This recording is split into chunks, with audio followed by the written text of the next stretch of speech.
Today we have the honor of talking with Her Excellency Olive Hempenstall, Ireland Ambassador to Croatia. Good afternoon, Ambassador. Good afternoon. Thanks for coming in to speak with me. So Ireland has become a popular destination for Croatians since Croatia joined the European Union in 2013. So how many Croatians are now living in Ireland approximately?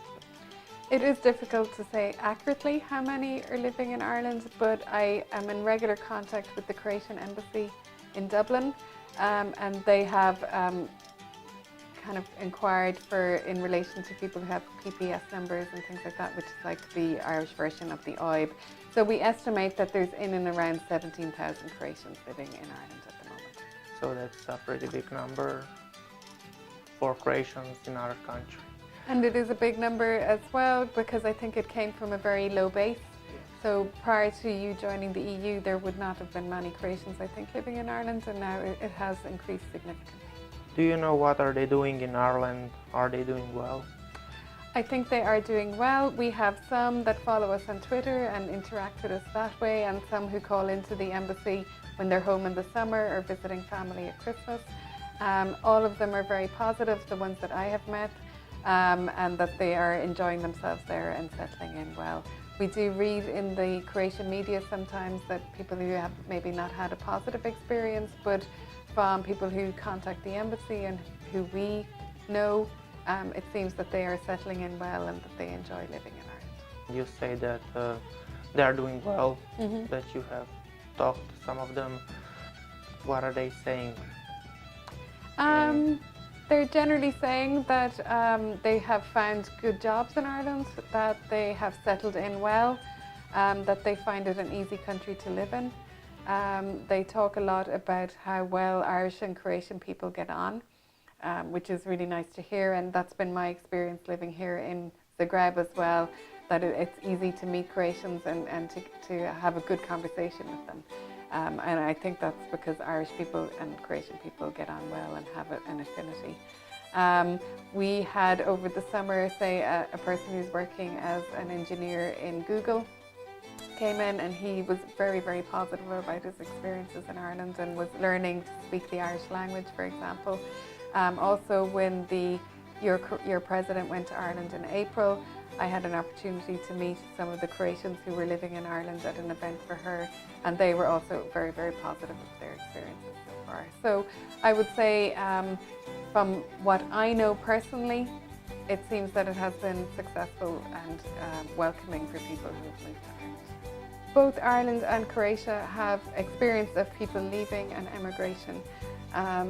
It depends on the mindset mostly of the person leaving, what kind of story that is, because when people have to leave, it can create a lot of sadness, but when people leave to seek their fortune or to get new experiences, it's a different, more positive story. I think that at the moment people are moving to Ireland because there's opportunities there. It's important to pursue opportunities. I think modern immigration is not like it used to be in Ireland. Like in Ireland, when people left in the 1800s, they were leaving forever. But now people are moving back and forth. They might go for a few years and come back with all that knowledge and skills. It's always good to have international experience for your future career. So I would say overall that it's probably and hopefully will be positive for people if they go with the right attitude. Ireland and Croatia are both known for having a strong diaspora. More than 70 million people around the world claim Irish heritage. Does Ireland look upon the diaspora positively or? Very positively. We see the diaspora as one of our assets, our strongest assets. They have moved to all around the world and have established themselves there while still maintaining their Irish identity. So they are, from the Irish Diplomatic Service point of view, also ambassadors for Ireland and also promote Ireland around the world, and we view them as a key part of our foreign policy. How does the state interact with the Irish around the world? We have, within my foreign ministry, we have what we call an Irish abroad unit. So they have funding for promoting Irish activities where there are large Irish communities, like you would have, say, in a city like Boston, which identifies as Irish American, a lot of cultural activities and an Irish cultural centre there. They would also maintain contacts with the Global Irish Network, which is a group of successful Irish people who still invest in Ireland, and we kind of would be guided by them in terms of our economic policy and using our influence as well. We have Indigenous games, which you might or might not know about. We play hurling and football in Ireland, and we also establish GAA clubs around the world which would practice Irish sports. And in fact, I've had a proposal from a member of the Irish community here that he would like to start teaching Croatians how to play football and to play Irish football and hurling, and I think that would be really exciting, and the embassy is supporting that at the moment. So it's a wide variety of things. We also support through cultural events and arranging for Irish music and Irish dancing to happen around the world, and we support our Irish communities in those events. What is the role of an Irish ambassador here in Croatia? Well, I guess my main role and the role of all Irish ambassadors is to promote Ireland through contacts like this, through media engagement, through what we call public diplomacy, which would be talking about Ireland and what it's like. One of my main functions is to maintain good relations with the Croatian government, particularly in the context of EU negotiations around Brexit, for example, is very important at the moment, to promote Irish cultural events, to provide a service to Irish citizens who might lose their passports or their visas or get into some kind of trouble while they're in Croatia on holidays or while living here. And also, I think generally to promote the economic relationship, to assist Irish businesses who want to work and to invest in Croatia as well. Is the Ireland relationship as important as membership in the Europe? In what way do you mean? In development or sort? I think both Ireland and Croatia put a lot of importance in the EU membership. EU membership has been proven to improve economies across Europe, to give opportunities to younger people, to make a country more dynamic, more innovative. So from that point of view, being part of Europe is key to Ireland, and I think key to Croatia as well. You arrived in September of 2016, so you had time to see most of the countries. What are your impressions of the land, the people, the culture, the food? Yes, I have. One of the things that I like to do as an ambassador is to see as much of Croatia as I can and to see outside Zagreb. So I have been to the main Croatian cities. I've been to Slavonia, to Osijek, to Vukovar. Also along the coast, I've been to Split, Šibenik, Dubrovnik, to Varaždin. So I think I've covered a wide variety of the country.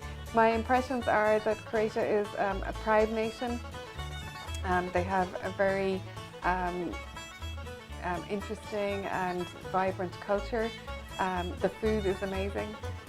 It's got such variety. It's so fresh as well. Like I live near Kotanigarchurg, and we do all our shopping in the market there, and it's so amazing that the fresh food, the quality of the food, and also the great dishes that you can get in Croatia. I also like Croatian wine very much. It's very, very good. And the hospitality of the Croatian people is something that has really struck me. Everywhere I go, people are so friendly and nice, and they really want to show the best of Croatia, from Croatian olive oil to tomatoes from their garden to herbs. It's a really, really nice welcome that I get whenever I travel. Do you have a favorite city here? Well, the city I know best is Zagreb.